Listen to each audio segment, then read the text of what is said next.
Doctor Martin Luther king junior का एक बहुत मशहूर कथन है कि नैतिक ब्रह्मांड का चाप लंबा हो सकता है, लेकिन ये न्याय की ओर झुकता है। जी लेकिन ये चाप हमेशा एक सीधी रेखा में नहीं झुकता है। बिल्कुल। इसमें प्रगति भी होती है और फिर पीछे हटना भी पड़ता है। नमस्कार। आज के इस विशेष चर्चा में आपका स्वागत है। हम द प्रिंट में प्रकाशित एक लेख का विश्लेषण कर रहे हैं जो अमेरिका में आप्रवासन सुधार यानी इमिग्रेशन रिफॉर्म के बदलते राजनीतिक परिदृश्य पर केंद्रित है। और ये चर्चा यूपीएससी के उम्मीदवारों के लिए खास तौर पर महत्वपूर्ण हो सकती है, क्योंकि इसमें हम सार्वजनिक नीति और राजनीतिक रणनीति के कई जटिल पहलुओं को समझेंगे। हाँ, और हमारी चर्चा का केंद्र बिंदु है अमेरिका की एक agency, immigration and customs enforcement यानी आइस। बिल्कुल। हाल ही में मिनियापोलिस में एक आइस एजेंट द्वारा रेनी निकोल गुड की हत्या के बाद इस एजेंसी को लेकर जनमत में एक बहुत बड़ा तूफानी बदलाव आया है। और ये बदलाव सिर्फ भावनाओं तक सीमित नहीं है।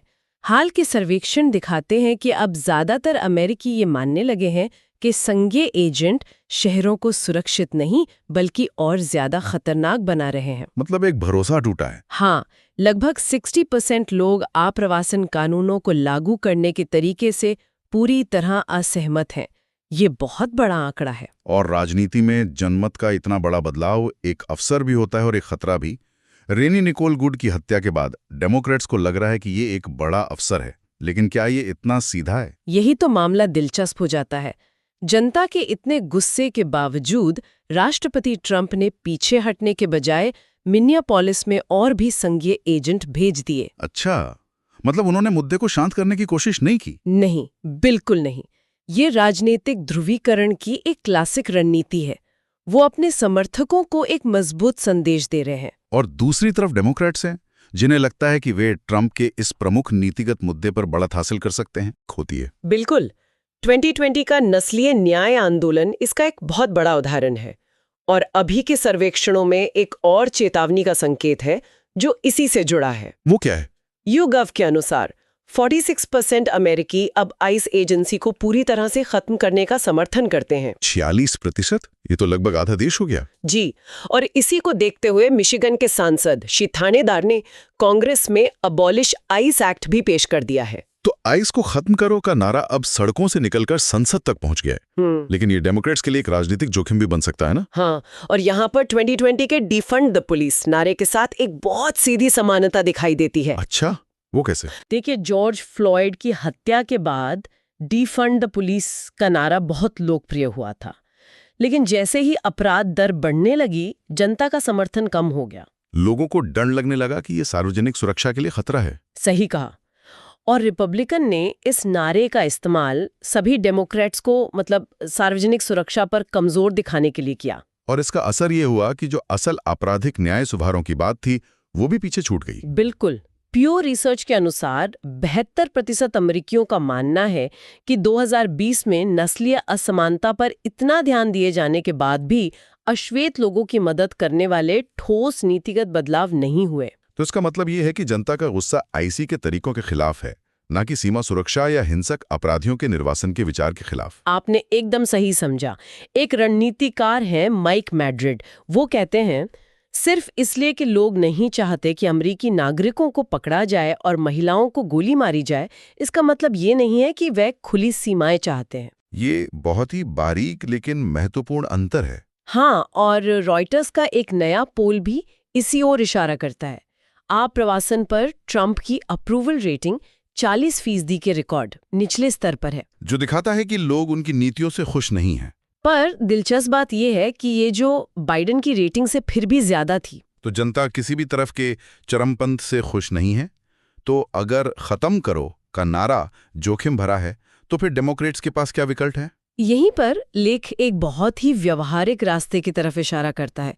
ऐसा लगता है कि कई राज्य अब कैलिफोर्निया के मॉडल का अनुसरण कर रहे हैं। California model? ये क्या है? हाँ, ये सब काफी हद तक लॉस एंजलिस से शुरू हुआ।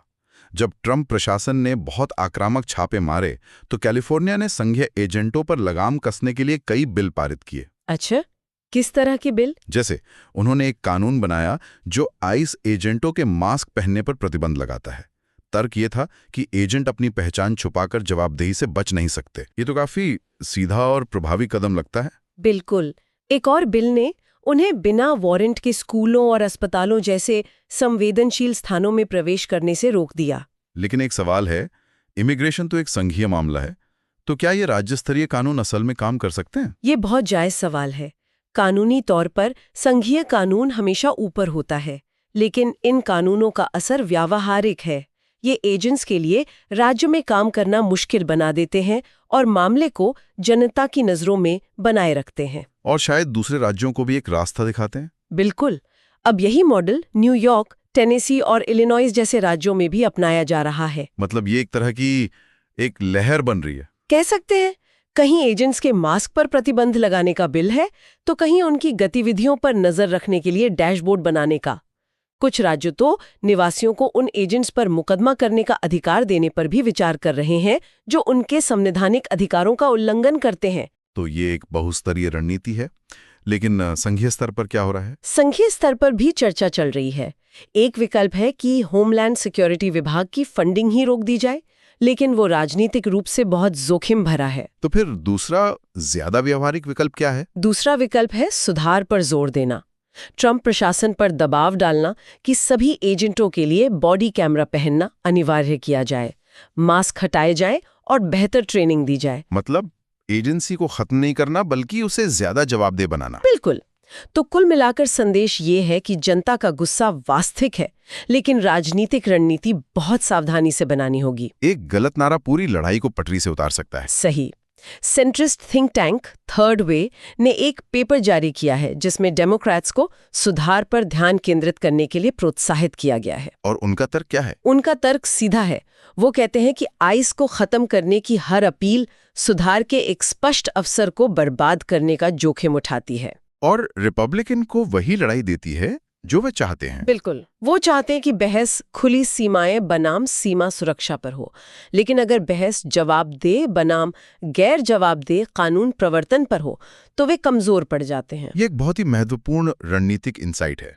मतलब मुद्दे को कैसे फ्रेम किया जाता है, इसी से जीती हारते होती है। एकदम। लक्ष्य यह होना चाहिए कि आईसी में जो कुछ टूटा हुआ है उसे ठीक किया जाए, न कि प्रतीकात्मक और शायद अल्पकालिक नारों पर ध्यान केंद्रित किया जाए। जैसा कि एक्टिविस्ट निकिमा लेवी आर्मस्ट्रांग ने कहा, जन आंदोलन में उतार चढ़ाव आते रहते हैं। हाँ, प्रगति और फिर पीछे हटना, ये चक्र चलता रहता है। तो आज की इस चर्चा से यह स्पष्ट है कि कैसे एक घटना जनमत को प्रभावित कर सकती है और राजनीतिक दलों को अपनी रणनीति पर फिर से विचार करने के लिए मजबूर कर सकती है। ये केवल अमेरिका की कहानी नहीं है, ये सार्वजनिक नीति और जन आंदोलनों के बीच के संबंध का एक सार्वभौमिक सबक है। और सोचने वाली बात यह है कि क्या एक लोकतांत्रिक व्यवस्था में चरमपंथी नारों से शुरू हुए आंदोलन कभी स्थायी मध्यमार्गी सुधार ला सकते हैं, या वे अनिवार्य रूप से एक प्रतिक्रिया को जन्म देते हैं जो अंततः उनकी प्रगति को ही सीमित कर देती है? इस विषय पर आपके क्या विचार हैं, हमें कमेंट्स में जरूर बताएं। अगर ये विश्लेषण आपको पसंद आया तो इसे लाइक करें और आगे की ऐसी ही गहन चर्चाओं के लिए चैनल को सब्सक्राइब करना न भूलें। धन्यवाद।